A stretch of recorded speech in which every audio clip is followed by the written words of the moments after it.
한 권사님이 나하고 식사하면서 이야기를 나누는 중에 목사님은 전생에 무엇이었을까요? 그렇게 물어서 내가 웃었습니다. 권사님, 그거는요, 성경적인 가치관, 성경적인 생각이 아닙니다. 그게 왜 그렇습니까? 그러길래 전생, 후생 이거는 힌두교, 불교, 그러고 중국 사상, 동양적인 사고방식입니다. 그 역사를 이해하는 데 있어서 힌두교, 불교, 중국의 사상은 빙글빙글 돌아가는 순환사관 혹은 원형사관이라 그럽니다. 그래서 저는 뱀띠인데요. 신사년 뱀띠 41년생인데 내보다 12살 아래는 띠동갑이라 그래요. 12년을 중심으로 12가지 짐승의 띠로 돌아갑니다. 5바퀴 돌면 60년이 돼서 아주 그거는 갑자년이 되지요. 빙글빙글 도는 겁니다. 그러니까 전생이라는 것은 내가 전생에 왕자였을까? 전생에 강아지였을까? 그렇게 그러다가 개가 집을 잘 지키고 주인한테 잘 마음에 들면은 사람으로 태어나는 거지요. 또 사람이 못된 짓 하고 악한 마음 품고 그러면 후생에 개로 태어나서 보신탕집으로 가는 거지요. 이 동양적인 역사관입니다. 그걸 원형사관, 순환사관, 빙글빙글 돌아간다는 겁니다. 이게 우리 인생 살아가는데 왜 이 영향을 미치냐 하면은 지금 또 인도의 칼카타 시에 가면은 굶어 죽은 사람들의 시체가 눈에 자주 띄입니다. 그런데 굶어 죽은 사람들의 얼굴이 열이면 열이다 아주 웃으면서 죽었습니다. 왜냐? 이 순환사관 때문에. 내가 지금 굶어 죽지만은 착한 마음으로 굶어 죽으면은 다음 생에 부잣집 아들로 태어난다. 굶어 죽으면서 아주 마음에 선한 마음으로 죽는 겁니다. 왜냐? 찌푸리고 악쓰다가 죽으면은 원숭이나 이렇게 강아지로 태어나니까 선한 마음으로 죽으면 부잣집 아들로 태어나서 잘 대접받고 산다. 그 마음을 품고 죽으니까 웃으면서 죽는 거지요. 근데 성경적인 역사관은 전혀 다르지요. 성경적인 역사관은 직선사관 혹은 전진사관, 하나님의 나라를 향해서 한 방향으로 전진하는 겁니다. 그래서 성경 전체 66권 중에 창세기 1장 1절은 태초에 하나님이 천지를 창조하시니라. 1장 1절이지요. 요한계시록 마지막 부분 21장 가면 새하늘과 새 땅을 창조하시는 겁니다. 그래서 성경이 창조에서 새 창조로 전진하는 거지요. 그리고 성경은 창세기 1장 1절은 창조인데 성경 마지막 책 요한계시록 22장 마지막 절은 주 예수여 어서 오시옵소서. 재림이죠. 재림. 그래서 어서 오시옵소를 마라나타요. 그 마라나타 선교회, 마라나타 합창단 그런 말 들으셨지요? 오실 주님을 기다리는 신앙. 그 성경은 창조에서 시작해서 재림하실 주님으로 끝나는 거지요. 동양의 역사관처럼 뭐 전생 후생 빙글빙글 도는 게 없지요. 전진하는 겁니다. 그래서 기독교 문화권이 역사가 발전하지요. 세계 선진국 20나라를 뽑으면은 일본 외에는 19나라가 다 기독교 국가지요. 그건 왜 그러냐? 역사관 자체가 전진, 발전하는 겁니다. 그래서 성경적인 가치관을 가진다는 것이 대단히 중요합니다. 그건 역사관이지요. 인간관, 인간에 대해서 어떤 생각을 하느냐? 내가 대학에 들어가서 철학 공부하면서 난 모태신앙인데 기독교 신앙에 대해서 제일 못마땅한 것이 성악설이요. 원죄는 원죄. 사람이 태어날 때부터 악하다. 성악설이지요. 공자님, 맹자님, 순자님, 동양 역사는 인간 이해는 성선설입니다. 인간은 태어날 때 선하다. 그래서 선한 인간이 잘 수양하면은 선비가 돼서 세상에 좋은 선비 노릇을 한다.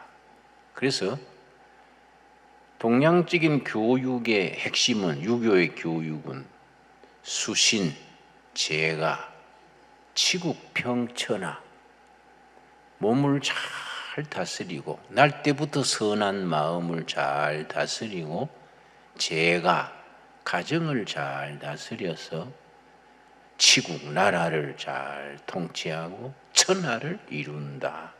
이게 이제 유교 교육관이지요. 그런데 성경은 그게 아니에요. 원죄, 에덴 동산에서 불순종하고 죄를 지은 이후로 인간은 원죄를 지고 있어서 악하다.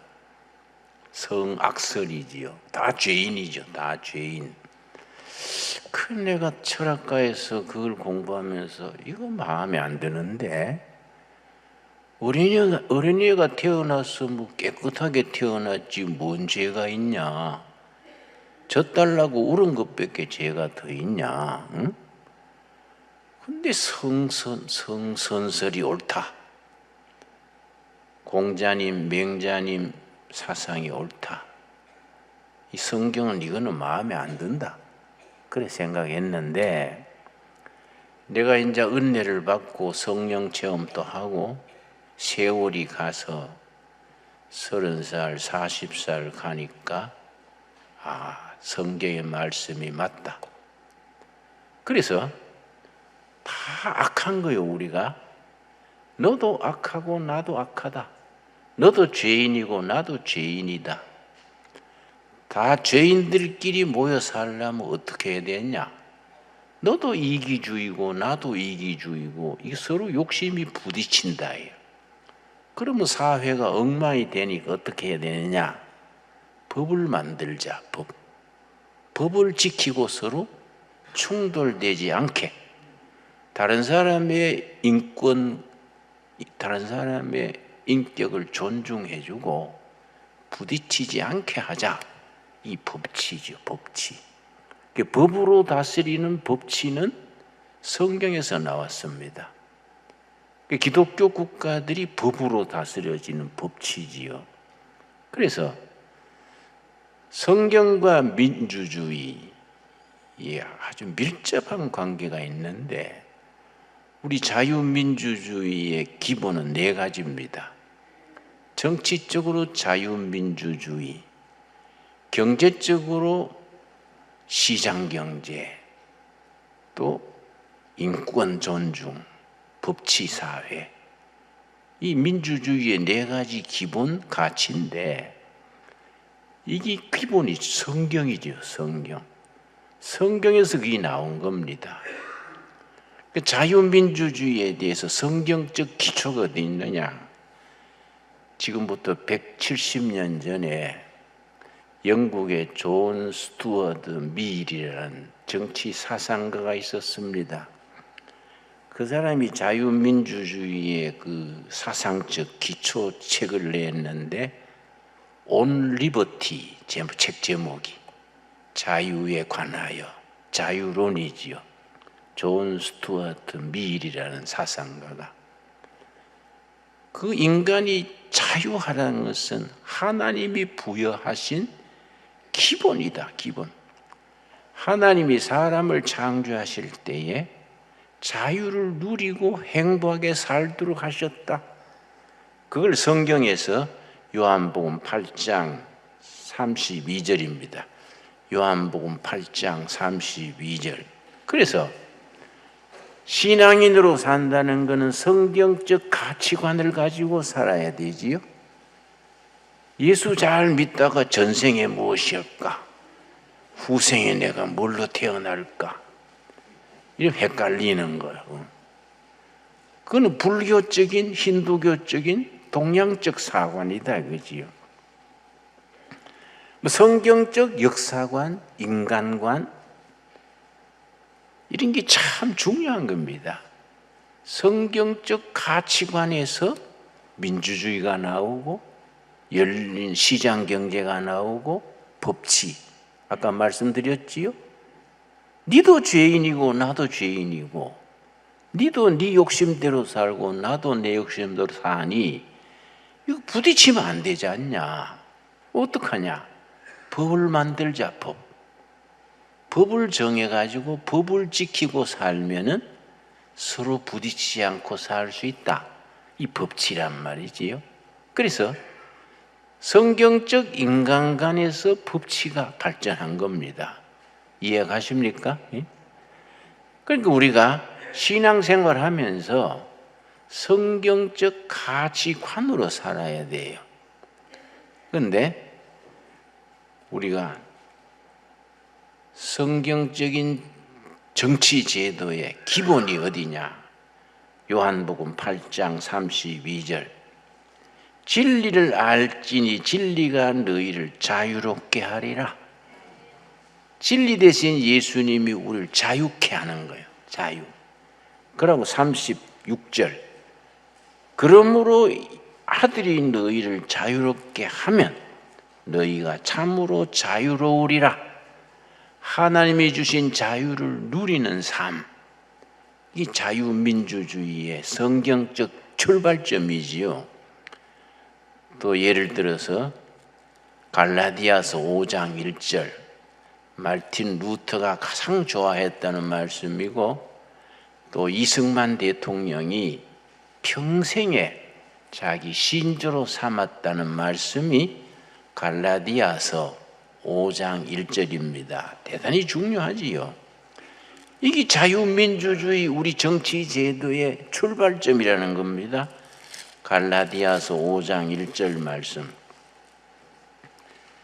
그리스도께서 우리를 자유롭게 하려고 자유를 주셨으니 그러므로 굳건하게 서서 다시는 종의 멍에를 매지 말라.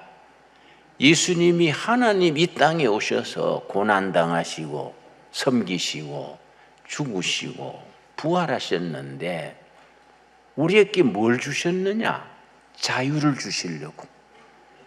영혼의 자유가 첫째지요. 죄에서 심판에서 해방돼서 영적인 자유가 첫째고 그 다음에 정치적 자유, 사회적 자유, 인격적 자유. 예수님이 우리한테 자유를 주신 겁니다. 그러니 하나님이 주신 자유를 누리고 다시는 종이 되지 말아라. 참 귀한 말씀이지요. 두레마을 한 지가 오래됐는데 남양만에서 첫 번째 두레마을을 시작했습니다. 1987년에 첫 두레마을 시작했는데 우리 사도행전 2장 4장을 읽고 우리가 이런 공동체 두레마을을 해보자. 그래서 구호를 뭐를 세웠냐면은 마누라 외에는 다 같이 쓴다. 이게 우리 구호예요. 마누라 같이 쓰면 절단나지요. 응? 근데 다 하나님 거 아이가 같이 쓰자. 그래서 능력에 따라 일하고 필요에 따라 쓴다. 이게 이제 기본 원칙이에요. 나는 능력이 있지 않습니까? 원고도 쓰고 집회도 나가고 하니까 뭐 수입이 한 달에 많지요. 근데 젊은 청년은 몸도 약하고 청년은 능력이 없지 않습니까? 그런데 한 달에 용돈은 꼭 같이 받았어요. 30만 원씩. 김진홍 목사도 30만 원, 늦게 들은 청년도 30만 원, 몸이 약해서 맨날 낮잠 자는 친구도 30만 원. 굉장히 좋은 것 같지요? 평등하게 산다. 이게 한 1년, 2년 살아보니까 문제야. 일을 안 해요, 일을. 응? 일을 안 해도 30만 원? 김진홍 목사처럼 쇠 빠지게 다녀봐야 30만 원? 이게 일이 없어. 그걸 생산성이 없다 그래요. 프로덕티비티. 그래서 노동 의욕이 없어져 가지고 낮에 일하다가 한 친구는 10분마다 화장실 가네. 땅 파기 싫으니까. 야, 너는 인마 무슨 화장실에 자주 가냐? 오줌통에 구멍 났냐? 그러니까 나오는 오줌을 어떻게 해요? 그래서 야, 기저귀 차고 해라. 기저귀. 열받지 않습니까? 열심히 일하는데 자꾸 10분마다 가니까 일하기 싫으니까 빈둥거리는 거예요. 그리고 저기 보이는데 삽 가져오라 그랬더니 보이는데 갔다 오는데 20분 걸려. 널쩍. 그러니까 적자가 나요. 적자. 마을에 적자요. 우리 부부는 적자 메우느라고 골병 들어 열심히 뛰어다녀가 벌어가지고 적자 메우느라고 안 되겠더라고요. 이래다가는 이거 동네 부도가 나서 죽도 밥도 안 되겠다. 그래서 견디다 못해서 전부 모였어요. 일 전부 쉬고 1박 2일 우리 부흥회하자. 전부 모여가지고 우리 이 마을에 적자만 쌓이고 일하는 사람은 골병 들고 노는 사람은 빈둥거리고 이 되겠냐. 우리 회개하자. 그래서 우리가 집회하고 찬송하고 서로 토론하고 해서 다시 시작했어요. 우리 고치자. 5가지를 고쳤어. 5가지. 왜냐? 일 많이 하는 사람은 더 주자. 그걸 인센티브 제도라 그래. 부서도 양계부는 열심히 하니까 좀 더 주자. 주방부는 얼마나 수고하냐. 막 여름에 땀띠 나면서 주방부 하니까 그 보너스를 주자. 어영부영 노는 부서는 좀 덜 먹어라.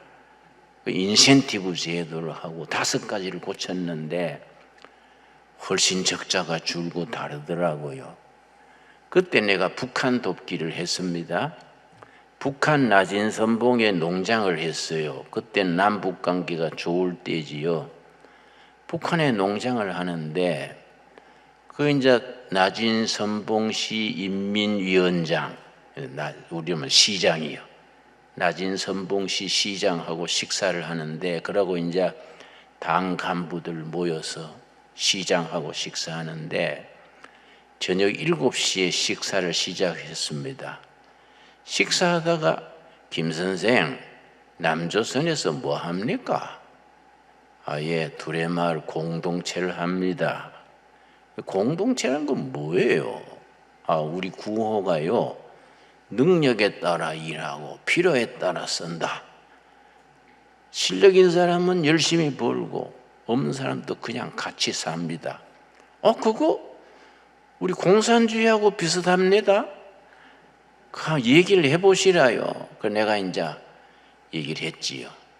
열심히 했는데 다 용돈 30만 원 받으니까 생산성이 안 올라서 빚만 져서 회의를 해가지고 고쳤습니다. 그 얘기를 하니까 얼마나 잘 듣는지, 그 식으로 말하면 은혜 충만하게 듣는 거예요. 응? 자꾸 더 하라네 얘기를. 새벽 3시까지 얘기했어요. 밤 7시부터. 그 내가 이 사람들이 내 얘기를 왜 그래 잘 들을까? 자꾸 얘기를 하래. 그래 깨달아, 아하, 자기들의 얘기구나. 공산주의가 그렇잖아요. 공산주의가 자기들의 얘기니까 잘 듣는 거야. 그래 어떻게 고쳤습니까? 5가지 고친 얘기를 했더니 모두 한숨을 쉬더라고요. 자기들도 그래 하면 되겠는데 평양에서 그렇게 못하게 한다. 그렇게 하면 수정주의가 돼가 숙청당한다는 거예요. 그래가 밤 3시에 헤어졌는데 그 다음 날 10시쯤 시에서 사람이 나왔는데 나한테 거류민증을 줬어요. 북한에 언제든지 머물고 갈 수 있는, 우리는 말하면 주민등록증을 줬어요. 이걸 왜 줍니까? 김 선생은 남조선에 살고 있는 공산주의 동집내다. 그래서 이게 사람 잡을 일이 있어요? 나 이게 들고 가면 이 무기징역 감인데? 그랬더니 관세하시면 넘어오시라요. 이러더라고. 그래 거류민증 이뤄요. 내가 거류민증. 물론 나중에 돌려달라 해서 돌려줬습니다만은 내가 나중에 김정일을 막 나쁘게 얘기하니까 돌려달라고 연락이 왔어요. 그 공산주의는 안 되는 겁니다. 내 경험에 의하면 안 돼요. 서서히 저는 망합니다. 왜냐? 분배를 강조하는데 나중에 분배할 거리가 없어. 성장을 해가지고 수입이 올려가지고 그 다음에 복지로 분배하는 거 아닙니까? 그렇지요? 우리는 크리스찬들은 성경적 가치관으로 진리관으로 사는 것에 대해서 긍지를 가져야 됩니다. 특별히 하나님이 우리에게 주신 자유, 갈라디아서 5장 1절 우리 한번 같이 읽읍시다. 갈라디아서 5장 1절 말틴 루터가 가장 좋아했다는 구절이고 이승만 대통령이 평생에 자기의 최고의 삶의 기준으로 삼았다는 말씀이 갈라디아서 5장 1절 우리 같이 읽겠습니다. 그리스도께서 우리를 자유롭게 하려고 자유를 주셨으니 그러므로 굳건하게 서서 다시는 종의 멍에를 매지 말라. 아멘 하시지요? 하나님이 우리에게 준 자유를 누리고 삽시다. 절대로 사람에게 종되지 말고 구속되지 말고 정치적으로 사회적으로 경제적으로 당당하게 떳떳하게 자유인으로서 하나님의 아들 딸로서 행복하게 살아갑시다. 주신 자유를 누리고 사는 성경적 가치관으로 한 세상 멋지게 살아가는 우리 둘의 가족들 될 수 있게 되기 바랍니다.